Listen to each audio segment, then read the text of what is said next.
I'm so glad you're here listening to the Sustain Your Passion podcast. I'm Genesis, your host and business development expert. If you're ready to make a bigger impact and income while helping others, then you're in the right place. Thanks for joining me, and I can't wait to help you sustain your passion. Hi, everyone, and welcome back to the Sustain Your Passion podcast. Today, I want to talk with you all about self-care and self-love, because I really can't talk about self-care without talking about self-love. I see them as so intertwined. So if you didn't know, I actually started my coaching business as a self-care coach. My very first website I ever made that I never showed anyone was branding myself as Genesis, the self-care coach. It was super cute. It was a blog, and I never really did anything with it. I think I published like 2 blogs that might still be on my website. If you had the time and energy to scroll way the heck back, you might be able to find them. But essentially, I wanted to help people increase their feelings of self-love. And it wasn't until I hired my first business coach that she gave me a really hard lesson learned, that in and of itself is really hard to sell, but self-love that improves one area of your life is way easier to sell. So for me, I picked career. So I developed my first coaching program that I sold, which was a self-love-based career coaching program, which is probably what you're used to hearing me say is my first coaching program, because that's the first one I actually marketed and sold. But my very first branding and my very first niche was self-care coaching. So I am talking about this today because I had someone ask me about it recently, and I realized I haven't talked about that in so long. And yet, if you had landed on any of my social media pages like 3 years ago, you would have seen that I had a 75-day self-love challenge.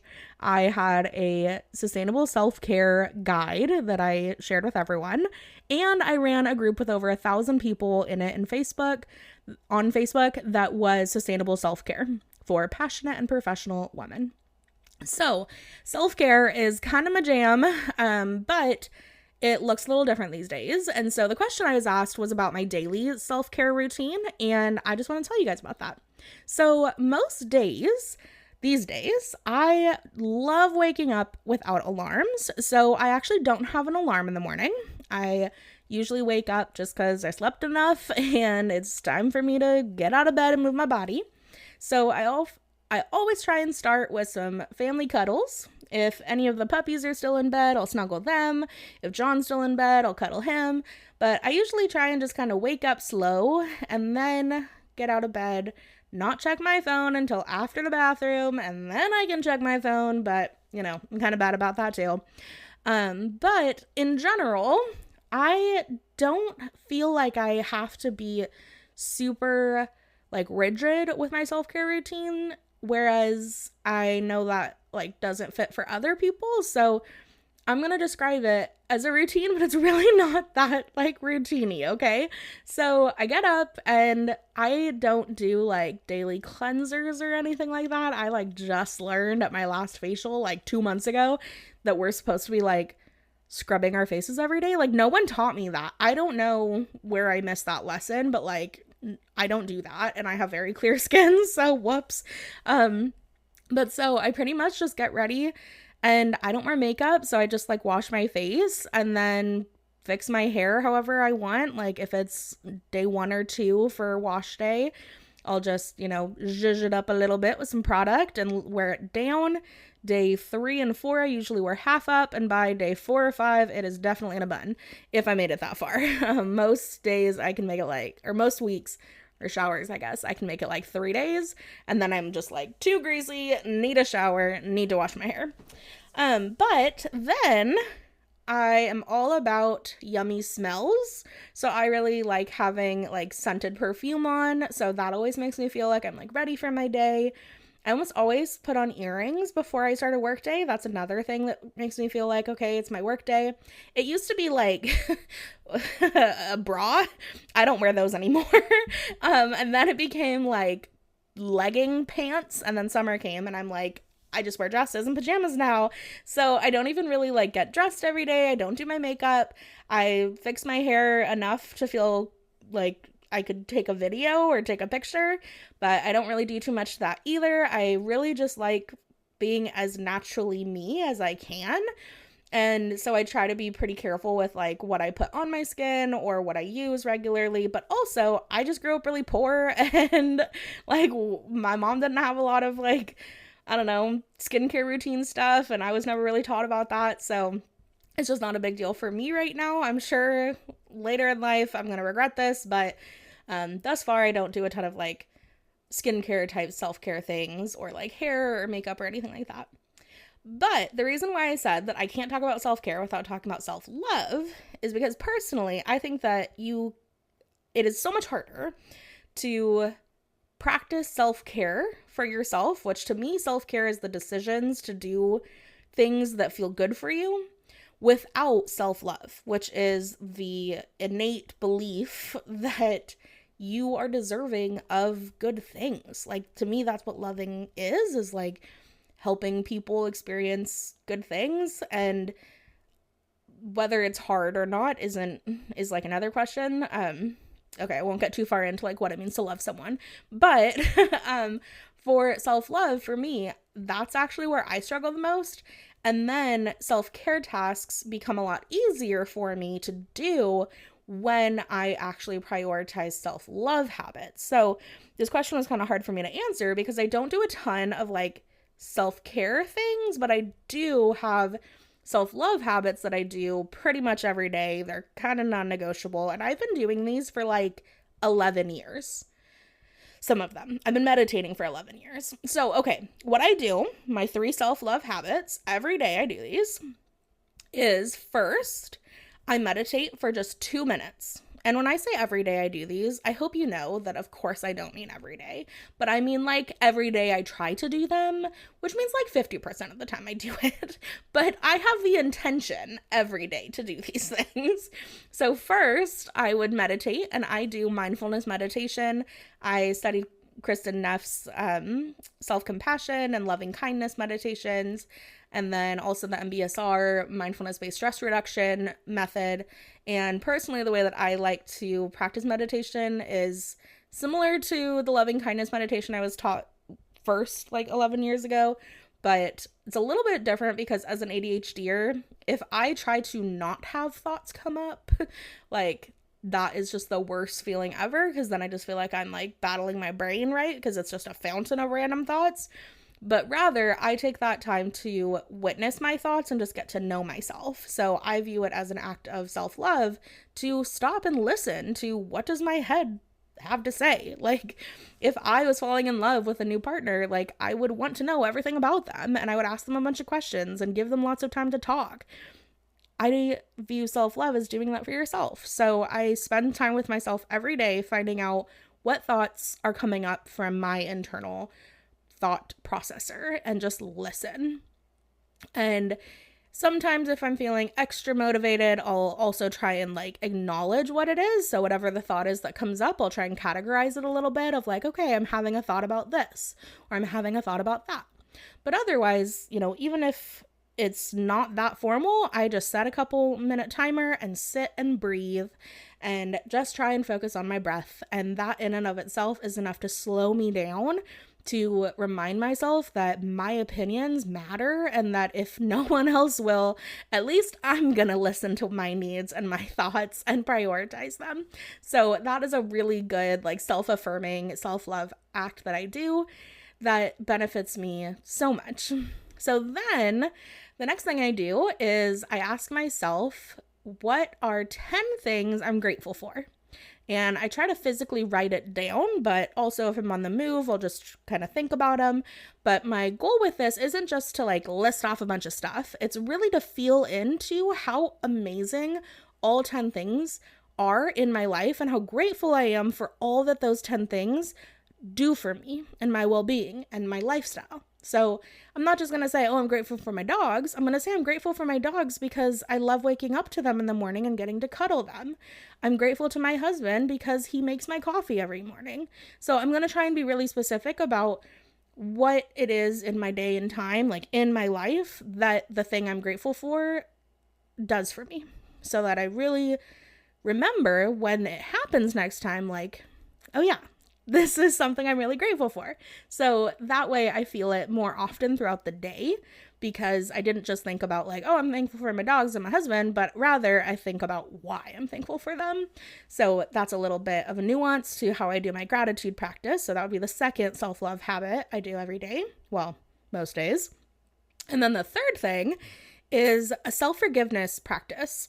And I forget her name, but there was someone years ago that talked about doing self-forgiveness, and it just completely changed my life. As someone with anxiety, especially social anxiety, I used to struggle so much with ruminating after I would have a social interaction over everything I said and wishing I had said something different or feeling embarrassed about what I said or whatever. And this self-forgiveness practice is life-changing, because what it does for me is it gives me the chance to say, hey, that happened and you can be forgiven for it. You don't have to keep beating yourself up for that, and you can grant yourself freedom from this rumination by forgiving yourself right now. And so what I do is I ask myself, what do I need to forgive myself for today? And then I just kind of sit and wait until something comes up. And sometimes my brain just like auto feeds me the one that it was for a long time, which was feeling really mean to my body. Like that was something I had a lot of days that I needed to forgive myself for, because I was raised to be so mean to my body. And so sometimes it just kind of auto feeds me that one. But lately I've been trying to say like, okay, if not that, what else do I need to forgive myself for? And sometimes, something I did that day will come up, or yesterday, or, recently. But sometimes it's stuff that I didn't even think I needed to consider that happened years ago. Or it's something that I really have been beating myself up for, and I'm just tired of feeling guilty over that. So I'm going to grant myself forgiveness so I can be present and move forward and grow. So this is really a good activity for me, because it helps me with my social anxiety to stop ruminating, but it also helps me remember that at the end of the day, I'm in control of how I feel. And I know some people are going to be like, no, I disagree. And that's cool. I'd love to talk to you about that. But personally, I feel that in any moment, I am responsible for how I respond or react to situations. And self-forgiveness helps me to be more authentic in the way I express myself, because I know that even if I don't do it perfectly, I'm not going to be mean to myself forever about it. And I can give myself more peace of mind to just let myself, show up as I am and say what's on my mind and make a goofy joke or whatever that maybe I wouldn't have before because of social anxiety, because I know I'm not going to beat myself up for it. And so if it's still on my mind come tomorrow morning when I do my self-love habits, I'm probably going to use that as my forgiveness activity and identify that as something I need to forgive myself for. So once I have the item come up, so, I ask myself, what do I need to forgive myself for? I wait long enough for something to come up, and then I flip it into a statement. So rather than the question, I rewrite it as I forgive myself for, and then I fill in the blank with whatever came up that day. So like right now, if I were to say, what do I need to forgive myself for? Like I'm feeling kind of, I'm just like tired right now. I really just haven't been super kind to my body today, and I could have been more mindful about moving it, and rather like I've just been kind of hunched over my desk working. And so what's coming up for me right now is like, I forgive myself for not taking care of my body this afternoon. And that gives me the freedom to not be in the I'm not taking care of my body mode anymore, and instead forgive that, put that in the past now, and be in the next moment that says, okay, now what do I want to do to care for my body? Because I'm no longer in that. That's in the past, but now I can choose to make that into wisdom that I use for my next set of life. And how do I want to forgive myself and incorporate that wisdom into my future? So those are the 3 self-love habits I do, and it's pretty much every day. Not always, but check with me the day you listen to this. See if I did my self-love habits that day. I could use the reminder. But essentially, the reason why I want to talk to you about self-love is because if you don't feel self-love, it's really hard to take care of yourself, right? So doing things like eating foods that make your body feel good, that is an act of self-care that is really hard to do without the embedded feelings of self-love. So that's why I personally really focus on self-love, because once I do that, and typically it's in the morning or like when I start my day, because I hate mornings, so sometimes I start my day at noon. But when I start my day and I do my self-love habits, what happens is that after that, I'm significantly more present because I did my mindfulness meditation. So I'm going to be more likely to check in with my body's sensations and feelings, which then allows me to provide better care for myself because I'm literally more aware of what I need. And then I'm also more likely to be grateful for the things around me, which Harvard has proved over and over again, as has like the PERMA theory and positive psychology. Gratitude is one of the number one predictors for increasing your mood and your happiness. So to me, that makes it so much easier to actually care for myself, because I know that my world is good and I live in a wonderful life that is worthy of continuing and working hard to continue. So I then feel more motivated for my day because I know like I have so much to be grateful for and I have so much to give, because look at all of this that I have, which in a very social career is super helpful to always be serving from a place of overflow and not from a place of need. And then lastly, the forgiveness, that one really helps me in my self-care, because if I am constantly beating myself up, then I think I don't deserve good things, right? So I'm not going to move my body, I'm not going to drink water, I'm not going to advocate for myself or say no or whatever it is, because I'm beating myself up. I'm ruminating, I'm telling myself some mean story about my worth or whatever, and I'm acting as if there's a real reason for it, like, no. So forgiving myself actually stops all of that mean talk, stops that inner critic, and allows me to be more present and aware of what I need and feel more willing to go do it, because I'm not beating myself up and I feel like I'm a good person that's genuinely trying, and I just make mistakes sometimes, and that's okay, and I can forgive them. And I find that the more I forgive myself, the more likely I am to forgive other people. And it's real hard to have long-term relationships with people that don't understand forgiveness. So to me, at some point, you know, when I first learned about self-forgiveness, it was so life-changing for me, because I realized like there are so many things that I am still angry at other people for because they impacted me negatively. But if I could forgive the negative impact that those interactions have had on my life, then maybe I could forgive them too. And so ultimately it always starts with you. And that's why I started the self-care practice, the self-forgiveness practice, so that now I can be more present and forgiving, which ultimately has made my life a whole lot more peaceful, and I really enjoy it. In terms of self-care stuff, like at night, I'm gonna be real with you, I smoke weed most days. So after work, I consider it self-care because my body physically needs the relief, and it is just so nice for anxiety. So usually I'm going to enjoy some weed. I might go for a walk. I'm going to play with my dogs. I'm going to do things that make me feel good and feel appreciative of the life I get to live. And I often try to, eat at home, eat foods that feel good to me, that taste good, and enjoy my evenings, because I am a procrastinator of sleep, no matter even if I make the schedule. So my bedtime routine is non-existent. As a true ADHDer, I'm on my phone right until I fall asleep. But whenever I'm finding that my schedule or my routine is getting too off balance and I'm feeling kind of overwhelmed or like I don't have enough time to do things, then I usually try and look back and see when the last time I did my self-love habits are.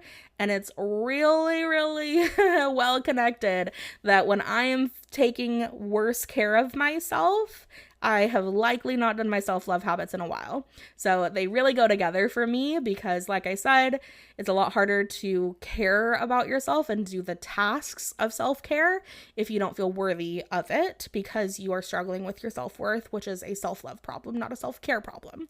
So that's my thought on my self-care routine and how I view self-care and self-love and the differences there, and then what I focus on. But if you have follow-up questions about this topic, please let me know. Like, find me on social media and let me know, because I love this topic. It is what originally inspired me to be a coach, was to help other people feel more self-love so that they felt worthy of feeling satisfaction and joy and fun in their careers and their lives. So I think it's pretty important and I love this topic and could talk about it for days. So thanks to that listener that sent me that question. And if you have something you'd love to hear me talk about, please find me on social media, let me know, and I could make a podcast for you or have you on sometime and we could talk about the topic as well. That would be wonderful. Thanks for listening, everyone. I hope this was helpful. And if you try one of these different self-love habits, please let me know. I would love to hear how it goes for you. All right, everyone, I'll talk to you next time. Bye.